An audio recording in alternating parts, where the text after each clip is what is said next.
하나님의 말씀은 잠언 15장 22절 말씀입니다. 제가 읽겠습니다.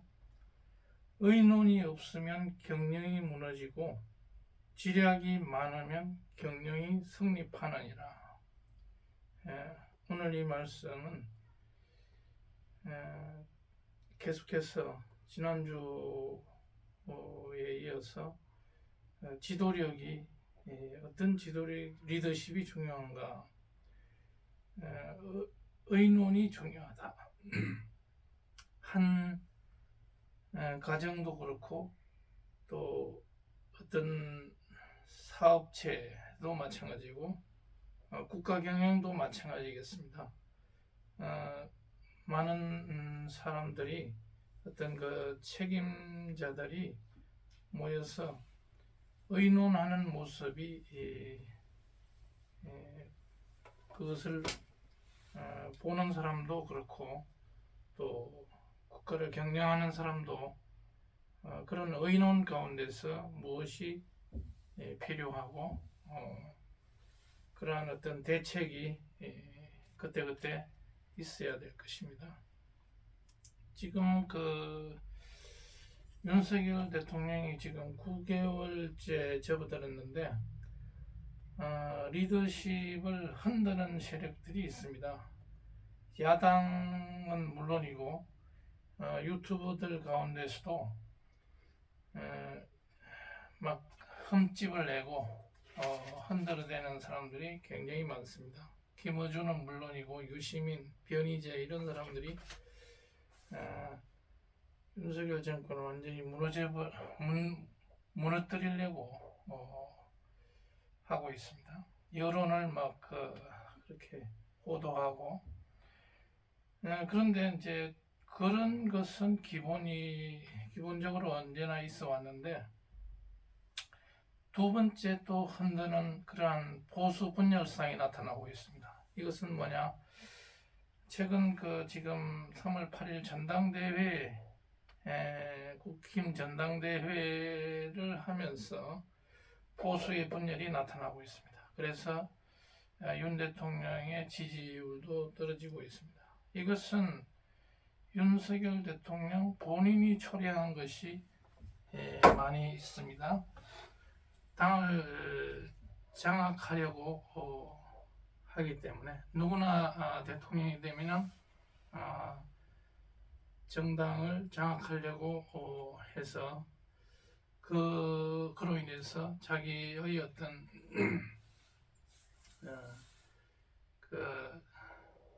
자기와 함께 근무했던 이런 친한 사람들을 대거 총선에 내보내서 그것을 국회에 들어가서 국회의원이 되게 해서 방패막이로 전위부대로 활용하려고 하는 그런 마음은 누구나 있습니다. 그런데 그것이 너무 과도하고 순리대로 하지 않으면 이것이 역풍이 불게 될 것입니다. 지금 그런 상황을 맞이하고 있지 않나 싶습니다. 이준석과 유승민 이런 사람을 내치는 데까지는 상당히 좋았는데 나경원과 안철수까지 쳐내려고 하다 보니까 보수를 지지하는 그런 당원이나 유권자들이 보수의 여당에게나 대통령의 등을 지고 분열의 양상이 초래되고 있다. 이렇게 진단을 하게 됩니다. 이렇게 되면은 그 대통령이 앞으로 해야 될 이런 막중한 과제가 있는데 이것을 제대로 수행할 수 없게 되는 그런 일이 벌어지게 되기 때문에 굉장히 걱정스럽습니다. 심지어는 여소야대에서 대통령이 탄핵까지도 올 수 있는 이런 지지도가 떨어지게 되면 그런 일이 벌어지기 때문에 이것을 굉장히 안타깝게 생각하면서 세종대왕의 어떤 리더십을 통해서 그 세종은 어떻게 조선 초기에 어지러운 그때를 어떤 경영 마인드로 국가를 반석 위에 올려놓았나, 이것을 한번 보면서 이 세종의 리더십을 배워라, 이런 제목으로 설교 말씀드리겠습니다. 세종은 32년간 통치했습니다. 그 여러 가지 능력이 세자로 있을 때부터 젊었을 때부터 책벌레로 공부를 많이 하고 그 맏형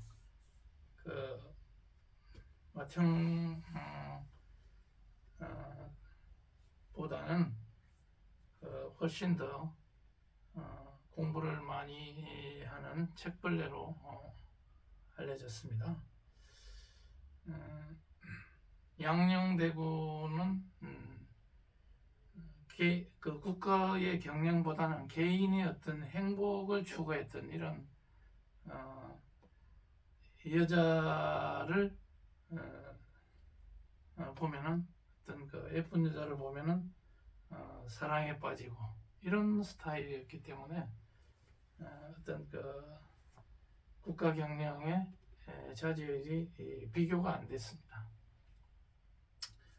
그런 세종의 리더십이 젊었을 때, 청년 시절에 이미 그 자질이 갖추어졌다, 이렇게 볼 수도 있습니다. 그런데 그 세종의 여러 가지 리더십이 있겠지만은 지금 여기서 윤석열 대통령에게 도움되는 것은 뭐냐면 이 세종의 이 포용의 리더십, 그 가운데서도 용인수를 들 수가 있습니다. 세종은 사람을 잘 등용해 가지고 썼다. 그래서 국가를 반석 위에 올려놨다. 그 첫째는 뭐 어떤 경륜을 존중한 것 같습니다. 경륜. 어떤 그 사람의 하자가 있는 사람이라도 그 사람이 제대로 일을 잘할 것 같고 그러면은 끝까지 중용을 했던 사람이 황희정성이었습니다. 이 사람은 18년 동안이나 죽기 전까지 물러나지 못하게 끝까지 집에 가서 쉬려고 해도 그렇지 못하고 끝까지 썼습니다. 그 황희정성으로 말할 것 같으면 뭐냐, 세자 시절부터 이 황희는 세종을 밀지 않고 양녕대군을 세자가 되어야 된다고 강력하게 주장했던 그런 사람입니다. 그렇기 때문에 세종 입장에서는 껄끄러운 사람입니다. 자기를 지지하지 않았던 사람인데 이런 사람을 오히려 등용을 해서 끝까지 믿음을 줌으로 인해서 더욱더 왕권이 든든하게 됐다. 그리고 이 사람이 18년간 이렇게 믿어주고 끝까지 등용을 하면서 영의정으로 왕을 보필하게 했던 것은 그만큼 그 황희라는 사람의 어떤 그 경륜을 높이 샀던 것입니다. 그러니까 자기보다는 개인적으로는 껄끄러운 사이지만은 양녕대군과 가까운 사람을 자기의 어떤 정권의 든든한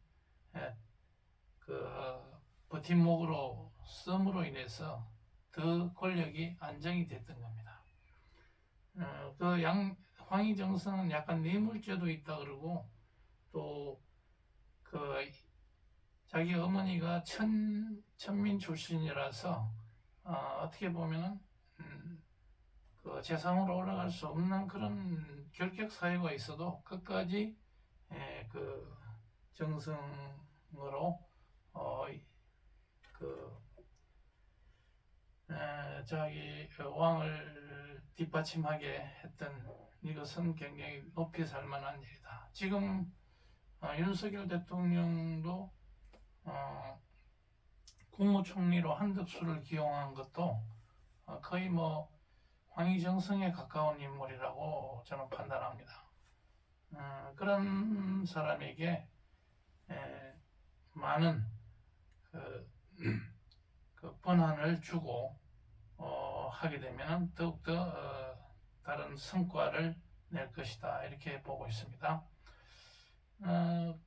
뭐 세종은 그런 창조 정신, 세종의 리더십 하면은 변화와 혁신의 리더십이라고 많이 얘기를 합니다. 왜 그러냐면 그냥 조용히 권력을 가지고 그냥 향유만 하고 그런 사람이 아니고 어떻게든지 그 대신들에게 정치를 위임하면서도 그 집현전을 통해서 한글을 창제한다든지 장현시를 등용해가지고 과학기술을 발전시킨다든지 여러가지 프로젝트를 많이 관여하고 그 프로젝트를 통해서 국가에 어떤 필요한 이런 과학기술을 많이 발명을 하게 되고, 이런 것들을 통해서 전 세계에서 단연 선진국이 될 수 최고의 선진국이 될 수 있도록 동북아시아에서 최고의 그런 선진 국가가 되게 했던 그런 임금이었다. 그래서 그의 그 용인술, 통합의 리더십을 두 가지로 요약하면은 인물됨됨을 중시했다. 그러니까 그 사람의 장점을 가지고 그 기용을 하고 안 하고, 그 다음에 두 번째로는 능력을 중심으로 삼았다. 그 사람의 신분이 어떻다든지 또 뭐 그런 것은 고려하지 않고 능력을 가장 중시했다. 그런데 이제 제가 세종의 그런 용인술을 한번 살펴보면서 독특한 게 있었습니다.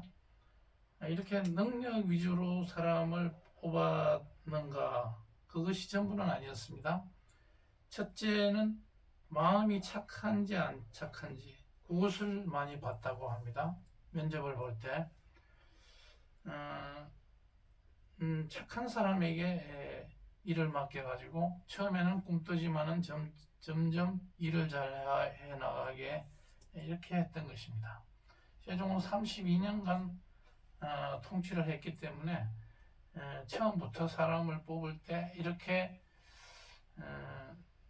그 마음이 착한 사람 가지고 나중에 역심을 품지 않는 이런 사람에게 맡겼던 것 같은데, 오늘날은 지금 그 AI에 의한 또 굉장히 빠른 속도를 다투는 이런 그 시대이기 때문에 이것만 가지고는 좀 힘들지 않나 이런 생각을 해봅니다만, 어쨌든 세종은 이런 마음이 착한 것을 중시했다. 그 다음에 그 사람이 열정이 있는가, 그리고 그 사람이 단점은 보지 않고 장점을 보고 최대한 일을 잘하게 발휘하게 했다. 그 다음에 정시를 배제하고 역량 위주로 선발을 했다. 그 사람이 누구하고 잘 알기 때문에 또 누구 백이 있기 때문에 이렇게 해서 선발한 게 아니라 그 사람이 일을 맡겼을 때 잘 하느냐 안 하느냐 그걸 보고 뽑았다. 그 다음에 뽑은 인재를 유지하는 데 주력했습니다. 이 사람은 끝까지 죽을 때까지 기용을 했다 하는 것이 특징이었습니다. 그래서 이런 점은 한 기업체를 운영하는 데도 상당히 중요하다. 사람이 좀 능력이 떨어지더라도 착한 마음씨를 가지고 있나 없나, 열정이 있는가, 이런 것은 굉장히 중요한 점이라고 봅니다. 국가의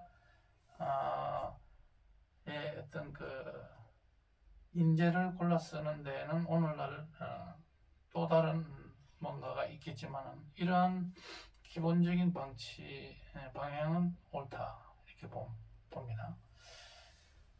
그리고 세종의 리더십은 미래의 인재를 양성하는 데 많이 힘을 쏟았다. 오늘날 얘기로 말하면 지식경영의 시대를 열은 그런 사람이었다. 그리고 그 자기와의 그 옛날 관계가 안 좋았더라도 그 사람의 어떤 자질, 역량이 있다면은 포용하는 그런 정치를 했다는 것이 오늘날 대통령실이라든지 이런 데서는 필요한 그런 방향이 아닌가 싶습니다. 예를 들어서 대통령실에서 무조건 자기에게 윤석열 대통령에게 아주 좀 껄끄러웠다 그러면은 무조건 내치려고 한다든지, 그렇게 해서는 인재가 모이지를 않는다. 그 사람이 결정적으로 문제가 있지 않는 한 포용해서 그 사람이 연대해서 일을 잘 해나갈 수 있도록, 그 범사에 잠언 3장 6절에 그런 말씀이 있습니다. 범사에 그를 인정하라. 그리하면 그가 네 길을 지도하시리라. 이 말씀이 우리는 모든 사람이 자기를 인정해주는 사람에게 충성하고 그 사람을 위해서 목숨을까지도 바치는 그런 일들이 많습니다. 하나님께서도 우리가 그를 인정한다. 그리고 예수 그리스도를 인정한다.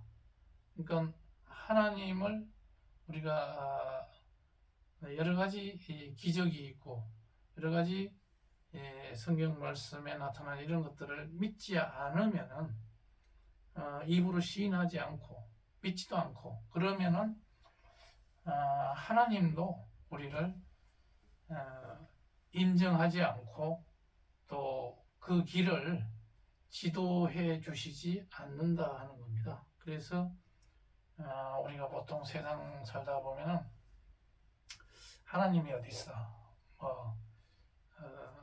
내 한 몸 내가 간수하는 거지 누가 나를 도와줄 사람이 어디 있느냐? 내 일은 내가 챙긴다. 하나님을 믿을 필요는 없다. 이렇게 하나님을 인정하지 않고 그러면은 도와주지 않아. 하나님이 도와주시려고 우리에게 접근하시다가도 돌아가신다는 겁니다. 다른 방향으로 가신다. 그렇기 때문에 이것은 인간 간의 관계도 마찬가지다. 그 사람을 인정해주고 그 사람의 가치를 포용할 때 그 사람도 마음의 문을 열고 같이 협력하게 되는 것처럼 그러한 것을 대통령실이나 윤석열 정부에서는 많이 참고를 했으면 좋겠다. 그렇게 해서 지금 쌓인 과제, 우리 공정과 정의를 세워야 되는 이런 중차대한 과제를 수행하지 못하고 중도에 그런 물거품이 되고 그렇게 되면은 정말 우리나라가 또 한 번 이 선진국의 문턱에서 좌절하게 되는 이런 일이 없었으면 좋겠습니다. 그래서 보수 우파가 대동단결할 수 있도록 그것을 그 토대를 만들어 가야 되겠다. 그래서 자기 소위 말해서 윤핵관이라고 이런 사람들로 둘러싸여 가지고 그, 그 국민들의 어떤 그 표심을 제대로 읽지 못한다. 그렇게 되면은 보수는 분열되고 정권도 유지되지 못할 것이기 때문에 더욱더 이런 그 세종대왕의 이런 포용의 리더십, 또 용인술, 타협의 리더십. 그러니까 세종은 또 그런 게 있었습니다. 그 어떤 정책이 있었을 때, 과세 정책이라든지 이런 정책이 있을 때 대신들하고 완전히 부딪히는 경우가 많았습니다. 세종의 생각은 그게 아닌데 자기 생각을 밀고 나가려고 해도 되지 않는 경우가 많았습니다. 그랬을 때는 이 신하들과 타협을 해서 적정선에서 그것을 단계적으로 밀고 나갔던 그런 일이 많았습니다.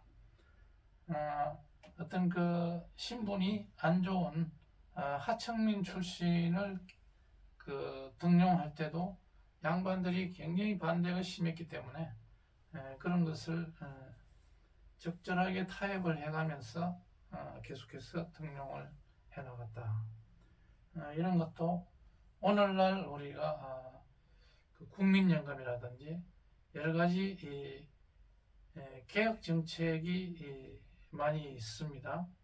그런 개혁 정책도 민심을 어느 정도 봐가면서 해야 될 겁니다. 지하철 무임승차, 노인들 무임승차라든지 이런 것도 어떤 그 상황을 봐가면서 해야 되는데 프랑스에서는 지금 그 국민 연금 개혁을 하다 보니까 100만 이상이 길거리에 나와서 데모를 하고 야단입니다. 우리나라도 연금 개혁한다고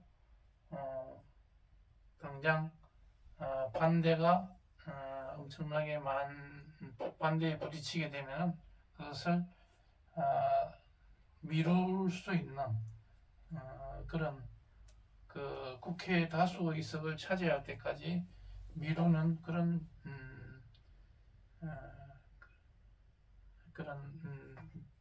그 운영의 묘도 필요하다 이렇게 보는 겁니다. 그래서 오늘 성경 말씀 잠언 15장 22절에 의논이 없으면 경영이 안 된다. 그러니까 청와대 대통령실이라든지 이런 데서 국무총리 이하 대통령과 어떤 문제에 대해서 치열하게 토론을 해서 장단점을 취합하고 이런 것을 국민에게 보여주어야 더 국민들이 믿고 나아갈 것이다 하는 이 잠언의 이 귀중한 말씀을 되새길 필요가 있고 또 잠언에서 3장 6절 범사의 그를 인정하라 그리하면 그가 내 길을 지도하시리라.